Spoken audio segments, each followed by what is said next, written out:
Okay, how to add a homemade fighting butt. My son and I do a lot of steelhead fishing, and he and I both prefer to use lighter weight rods. A lot of 5 and 6 weight rods don't come with fighting butts. In fact, it's unusual to find one. You probably already know that. So what we've done is come up with a way to modify them. My son's recently decided that he would like to fish this well-loved St. Croix 6 weight. He would like to fish that for steelhead, so I'm going to make a modification. The first thing I did was pull off the end cap. This particular one happens to have a kind of a rubbery, you can see sort of a rubbery sort of end cap. Some of them are metal and set in there. Other ones you may have to cut off. But anyways, when you this one is pretty easy to take off. When you pull them off, you can see this is the real seat, and you can see the blank in there, and it has some glue caked around it from when it was glued in there. You can't really see in the hole very well, but it's about a ½ inch deep. So this will work. This will actually work. It's potential that some of them you'll have to come up with a different way to do it, but this will work for this one. So what I did was take that end cap off first, and that hole in there just happens to be just about 5/8 inch. And most rods, reel seats are about the same. I mean, here's some different ones. Here's a 3 weight, and this one's a 5 weight, and they're all kind of similar. These have the metal caps on them. This one looks like now I have one that's like machined into it, but that one's not. That's a cap, and this one's clearly a little cap, and those are about the same. They would all kind of work. So what I'm going to do fundamentally is use this piece of PVC right here. This is CPVC, the yellow stuff. It's ½ inch diameter.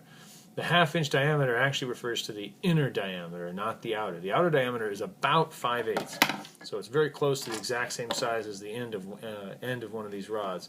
So what you do is you cut a little piece that's the right size to fit into the end of there and into the end of your cork, and stick it in there. But the first thing you need to do also is pick you a cork. You have lots of different options. You can use wine corks, and the wine corks, the problem with the wine corks is it's hard to drill a 5/8 inch hole into a wine cork. But I've got some wine corks to show you because I want you to see the different grades of cork that there are. The natural is like this one right here. It is literally a piece of bark from a cork tree. And it's a really nice piece of cork. It's just one solid piece, very good grain. This is probably a higher quality cork than what you have on even a really nice rod handle. So that's conceivable, but the diameter is part of the issue. Another thing, you seldom see that, a really nice piece of cork. What you normally see is something like this one, which has a composite cork in the middle, and on the ends, if you notice, it has on the ends little slices of real cork. It's like the single piece corks. That's so the wine doesn't soak into the composite, and it gives it a better appearance.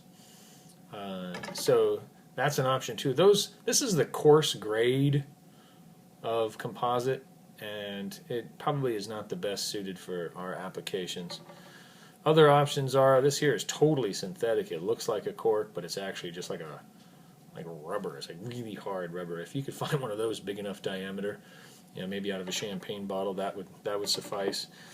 This material right here is highly desirable. It's a composite, but it's the tiny little pieces of composite. So there's lots of sponginess, and it's sort of solid. It's very similar to what you see end caps being made out of from actual manufacturers. So it's really good composite cork. So we're going to use one like that. However, these wine corks are kind of small in diameter. So I have here, if you're a beer drinker, you're in luck. You can go to your local microbrewery and get these big fat corks. Here's a couple different ones from Brooklyn Brewing Company. There's another style one that came with you can see little indentations. It was on it kind of has a little wire cage on top. So some of these beer corks are a much larger diameter, or you can use a champagne cork as well. They even have a nice little round butt on them. Those would work really, really well also.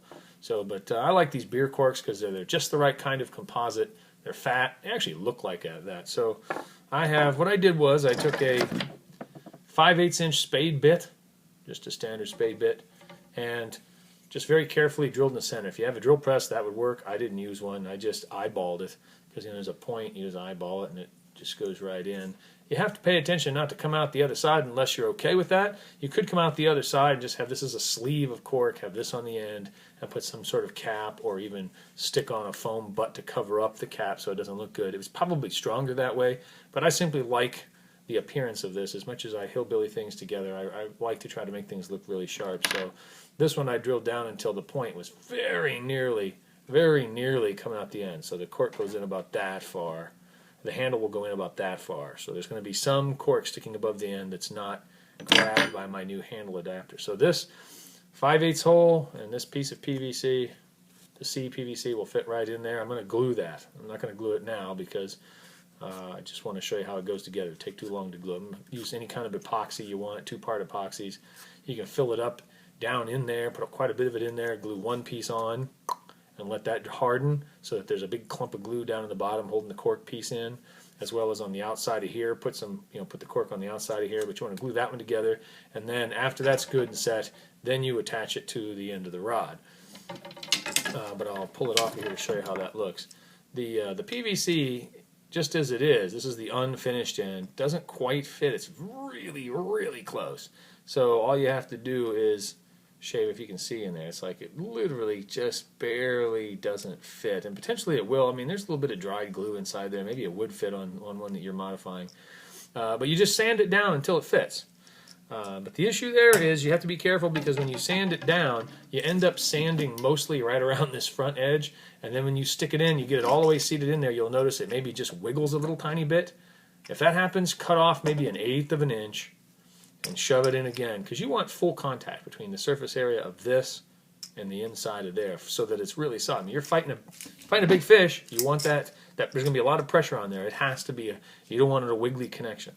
So after I've glued the cork into there, and I insert this here, and this you have to fit it in there because I've got it. You have to really shove it because I've got it in there just tight enough, like that. So it goes in there, and then I would put the glue in first. And if your rod blank is like this one and it's hollow on the end, some rod blanks will be capped on the tip. If it's hollow, you're going to want to stuff some wadding in there because your glue will just spill over and fall down the blank, and you want it to gather in the bottom of the hole. So just stuff something in. There's some foam or tissue or whatever. Just wad that up, and you can even let it have a little bit of a reservoir, maybe a 1/4 inch deep or something, so it fills up the blank, fills up around the blank, and pools up inside there. So just turn it up like a cup, completely fill it up with glue, get this thing wet, shove it in there, wipe off your excess when you're done. So the finished product will look something like, there it is, there's my one with the hole in it. It'll look something like this. Well, let me shove it in here first. Like that. Like that. That will make a darn nice fighting butt on your rod. Perfect size for it. And if you go down to your brewery, get your local favorite brew. I love Brooklyn Brewing, so it's commemorative for that as well. So now this is a steelhead rod. You can turn any 5 or 6 weight rod you want into a steelhead rod. There you go. Do it yourself fighting butt.